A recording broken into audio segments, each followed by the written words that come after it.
Bonjour à toutes et à tous, j'espère que vous allez bien aujourd'hui et je vous souhaite une très bonne année 2025, tout ce qui va avec, etc. etc. Aujourd'hui on va reprendre un tutoriel All-in-One Photoro 2025 et j'ai décidé de prendre en exemple aujourd'hui cette petite photo que j'ai prise récemment, on va dire. C'était le 3 janvier, petite réflexion assez sympa, et je me suis dit que pour ce premier tutoriel de janvier, on allait un petit peu jouer sur un masquage, voilà. On va faire une petite introduction sur le masquage, et je vais prendre aujourd'hui dans All-in-One le type de masquage en profondeur. On va le tester, tiens, sur cette photo. La première chose qu'on va faire, bien sûr, c'est, bon, vous en doutez bien, les premières choses à réaliser, bien sûr, dans une photographie de ce type-là. C'est une photo qui a été prise en fin d'après-midi. On arrivait tout doucement au début de l'heure dorée. On n'y était pas encore, hein. Et là, j'avais vraiment des éléments intéressants, je trouvais. Je dis, tiens, je vais quand même garder cela. On a cette petite falaise, vous voyez, qui part un petit peu ici, qui ramène directement sur la mer, comme vous voyez là. Et vous avez ces nuages qui ramènent une composition assez intéressante, qui agrémente un peu le tout avec les réflexions. Mais vous avez aussi cette source lumineuse qui vient ici sur le côté. Elle est assez rasante, et je trouvais intéressante au niveau de la falaise, que ça a ramené justement une petite luminosité assez cool. Alors on va travailler là-dessus, et bon, première chose, correction des tonalités bien sûr. Ce qu'on peut faire pour gagner du temps, on va prendre le Brigance AI. Et on va laisser faire le Brigance AI, comme vous le voyez donc ici. Le Brigance AI qui nous permet d'avoir un premier jet. Vous voyez que ici, si j'ouvre le Brigance AI, on a le montant, et bien sûr on a la possibilité d'affiner par rapport à la tonalité et à la quantité de couleurs. On a bien sûr les ajustements locaux si on le souhaite aussi également. On a la possibilité d'ajouter d'autres régions si on le souhaite aussi également, hein. Donc ça va interagir d'une manière un peu significative et surprend un peu ce qui se passe dans les ajustements locaux. On voit justement des masques qui se sont préétablis pour le ciel et pour l'eau, et bien sûr on peut en établir d'autres. Mais moi c'est pas ce que je vais faire ici aujourd'hui, je vais agir différemment. Je vais délocaliser, enfin je vais décocher plutôt tout cela, et on va tout simplement regarder avec la quantité de tonalité ce qu'on va pouvoir faire justement avec cette photo. Vous voyez que bon, c'est quand même relativement intéressant avec ce premier curseur de tonalité. Le deuxième curseur de couleur, lui, bon, va agir un peu sur la saturation, on va jouer un peu sur la balance des blancs aussi également. Bon, ça va être très léger. Là, curseur de quantité de tonalité, je vais jouer, allez, on va le laisser peut-être un peu comme cela, allez, à 55, et je vais aller directement dans les tons et couleurs. Alors si je vais dans les tons et couleurs, ici je vais pouvoir interagir directement manuellement. J'ai aussi la possibilité de sélectionner mon profil de caméra. Vous voyez par ailleurs ici, avec le profil de caméra, bon, on a les différents profils qui sont ici d'entrée de jeu, All-in-One standard, landscape, portrait, vivid, natural. Après, vous avez bien évidemment tout ce qui est profil de caméra, hein, si vous voulez prendre un autre point de départ. Et vous avez aussi, si vous installez Adobe DNG Converter, la possibilité d'avoir les profils supplémentaires ici en DCP. Et vous avez, je vous le rappelle, un rôle linéaire. Mais moi, je vais garder quand même le standard. À partir du standard de chez All-in-One, bon, on peut faire quand même des bonnes choses. Et c'est ce que je vais faire là, ici, aujourd'hui. Je vais revoir un peu ce qui a été corrigé au niveau des ajustements tonaux, parce que bon, on peut toujours faire appel à cette Brigance AI, mais si on souhaite, par exemple, revenir avec les tons clairs, vous voyez, juste un petit peu ici, comme ceci, on peut toujours le faire, ça peut nous ramener un peu plus de choses ici au niveau des nuages. Et si on veut tirer un peu plus les ombres davantage, regardez, on peut toujours le faire aussi également. Et là, on va interagir sur l'ensemble, bien sûr, des tonalités de l'image pour avoir cet effet-là. Bien sûr, vous voyez qu'ici, au niveau de l'histogramme, on a quand même une petite gap là, ici et là.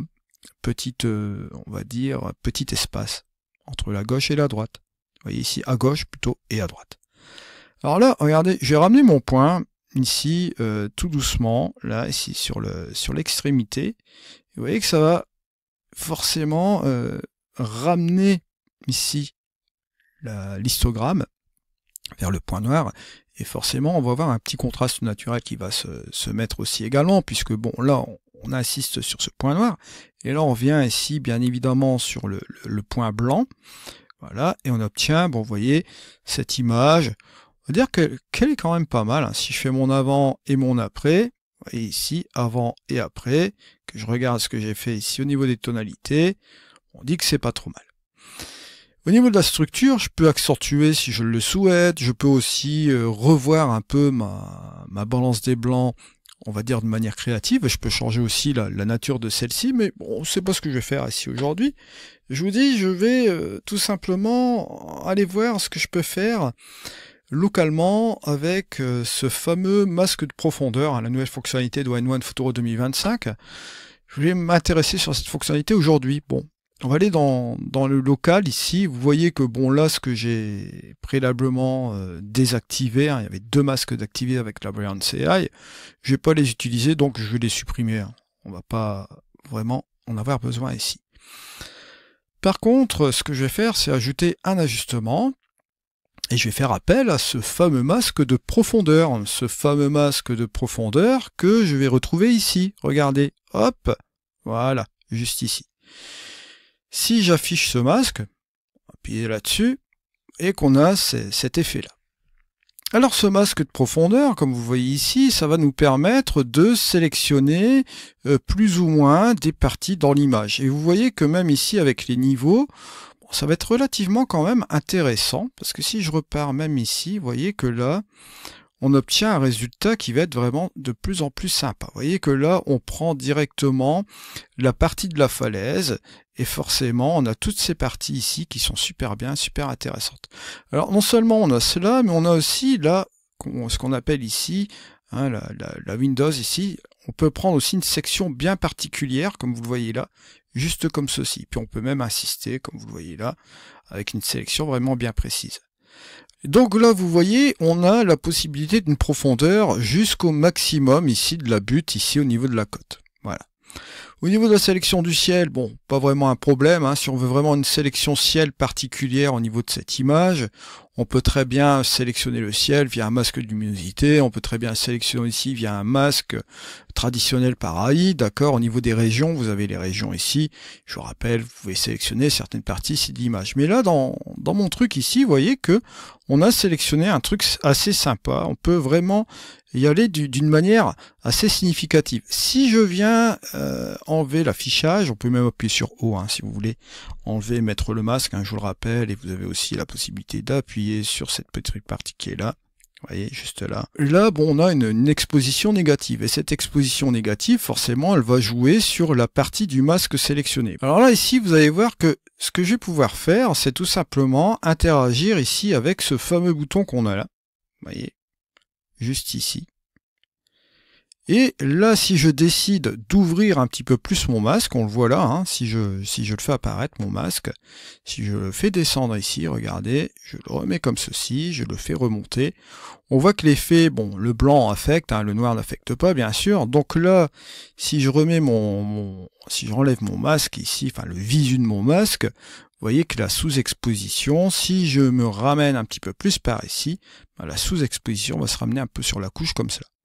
Ce qui va permettre d'avoir un contrôle assez effectif ici au niveau de l'image qui va être relativement intéressant. Et même si on veut cibler par exemple la partie ici de la mer, même la partie ici de l'image, on peut très bien le faire, comme je vous l'ai dit tout à l'heure, on peut tout simplement chasser une première partie qui est là. Et regardez, ça va être intéressant parce que regardez, si je prends cette partie qui est juste ici, que je prends cette chose-là, voilà, cette partie, on va dire juste ici, vous voyez que j'assombris cette partie de l'image, mais je peux aussi utiliser, bon, ici ils ont traduit la plume, mais vous doutez bien, c'est pour affiner un petit peu les bords, et regardez ce qui se passe, on a une transition ici qui est assez sympa, et si je fais ma différence entre le avant et le après, vous voyez que j'ai obscurci une partie de l'image, c'est-à-dire celle-ci, là, juste au milieu, cette bande-là, en 2 minutes, hein, vous voyez, en 2/7, grâce à cette fonctionnalité-là.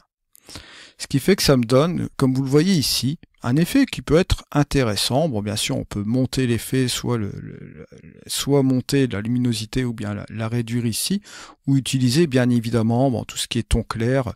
Là, je prends un peu l'exemple des tonalités, bien sûr, tout ce qui est ajustements locaux. Vous voyez que vous avez tous ces ajustements locaux qui sont juste ici, mais vous avez la possibilité, bien évidemment, d'utiliser cette fonctionnalité ici, que l'on appelle donc le masque de profondeur sur les effets aussi, bien sûr.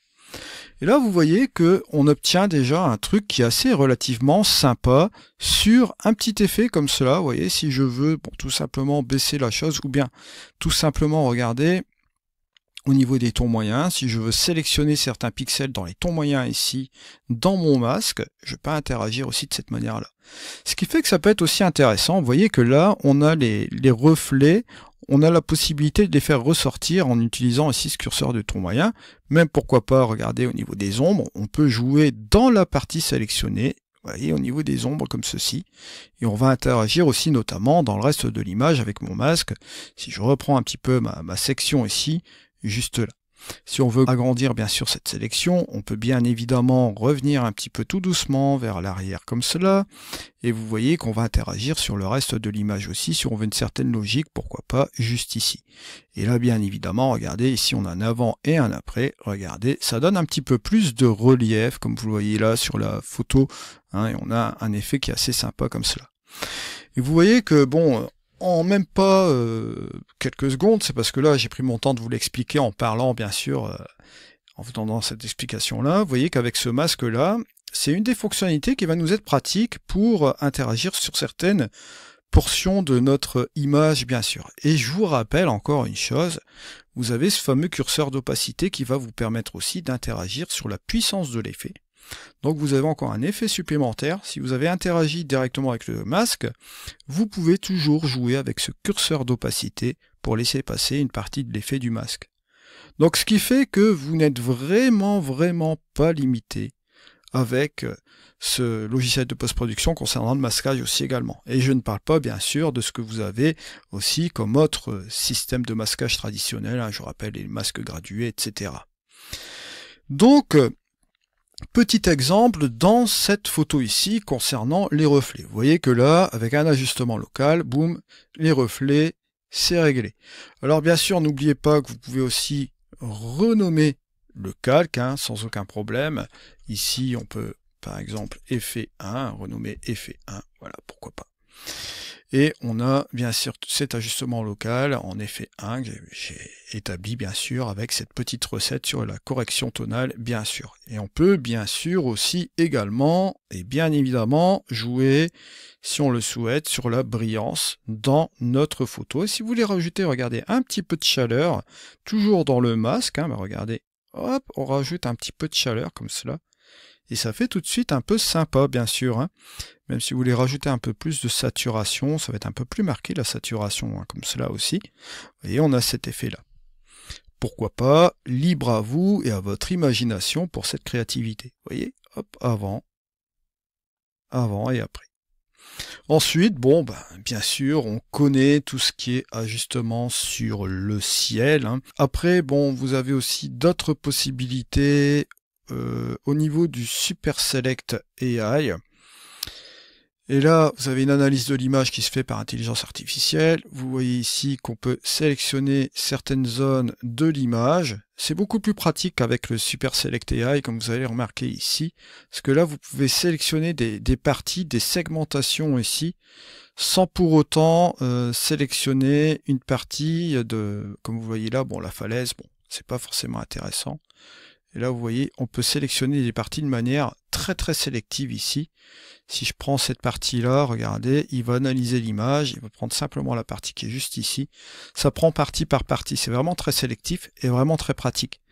Alors une fois qu'on a fait cela, on va dans les ajustements ici et on va tout simplement, pourquoi pas prendre la lueur, voilà, jouer avec le montant.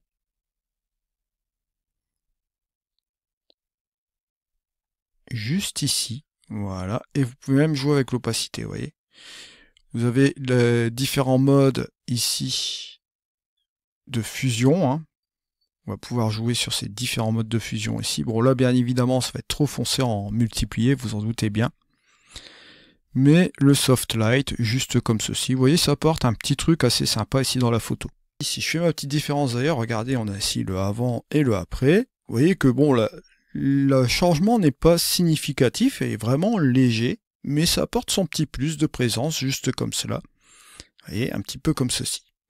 Alors ensuite, bon, bien sûr, j'ai oublié de faire un petit truc aussi sur le départ. N'oubliez pas que vous avez la possibilité, bien sûr, dans le développement RAW, vous avez le bruit et l'affûtage. Si vous voulez monter la netteté, comme c'est un fichier RAW, bien sûr, ben regardez, hop, on va ici grimper la netteté, à se mettre à 100%. On peut jouer sur cette netteté en se mettant à 37%, juste comme ceci. On va tout simplement exporter la photo.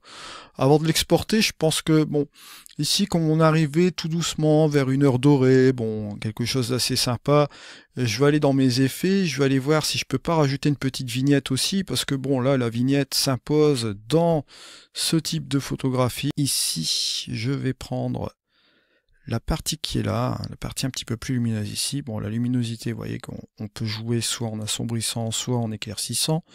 Bien sûr, on va assombrir, on va baisser bien évidemment la taille à son maximum. On va jouer sur une progressivité comme cela. Au niveau de la rondeur, là, je regarde un petit peu ce que ça peut donner. Voilà.